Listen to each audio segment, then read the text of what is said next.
Hey y'all, Bethany here. I wanted to make a video tonight about the separation of church and state. It is a very commonly used phrase, and it's also one of the most widely misunderstood phrases. And I think we see a lot of people using it in a manner that it wasn't intended. And so I wanted to go over the origin of it, what it actually means, and discuss the First Amendment and the protections that that amendment gives to people regarding practicing religion. So I think we've kind of all seen different circumstances where somebody could be saying a prayer at a ceremony at a school or at a sporting event, or just invoking the name of God in the classroom. Anything that is religious and in a public place, people have tended to cry, separation of church and state, you can't do that. And unfortunately, the Supreme Court has even wrongly upheld decisions. I believe starting in the 1940s was the first instance, and we can go into that later, that misrepresent the Constitution, because that's not what the First Amendment's job is. It's not to protect people from religion, it's to protect religion from government interference.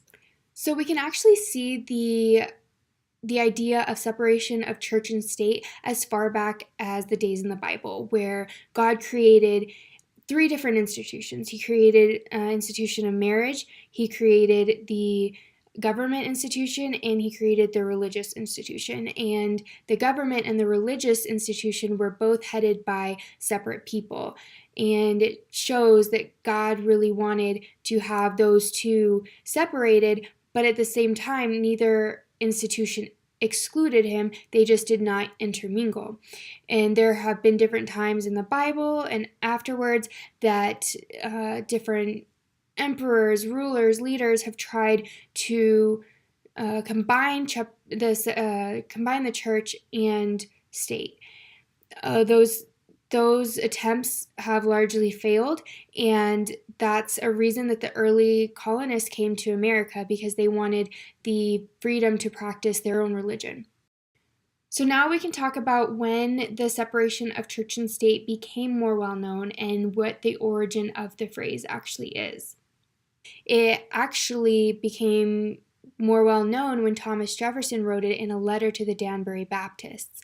He had tried very hard to fight against the Anglican Church in his home state of Virginia, where they had taken over the state and they were imposing their religion on the citizens. They were imposing taxes, and it was becoming a state-controlled religion. And so he fought hard against that, and he eventually helped get rid of the controlled religion in that area so that people were able to practice their own beliefs.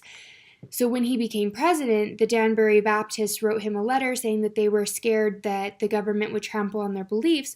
And in his response, Thomas Jefferson said that he said,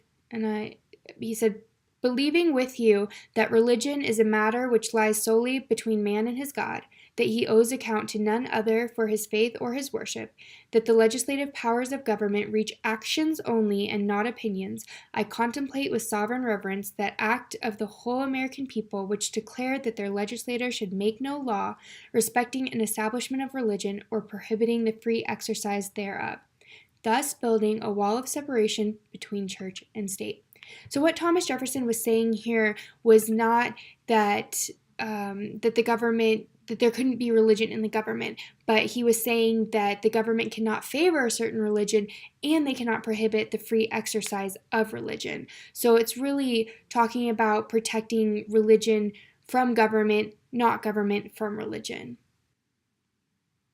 So many people today believe that the phrase separation of church and state is found in the First Amendment, and that's not at all the case. In fact, the First Amendment, and we're only going to go over the first part of it, is Congress shall make no law respecting an establishment of religion or prohibiting the free exercise thereof. And that is not saying that a person cannot go out and freely exercise their religion, that they cannot express their beliefs. What they're saying is that Congress, that the government cannot limit anything. They cannot set up a national denomination.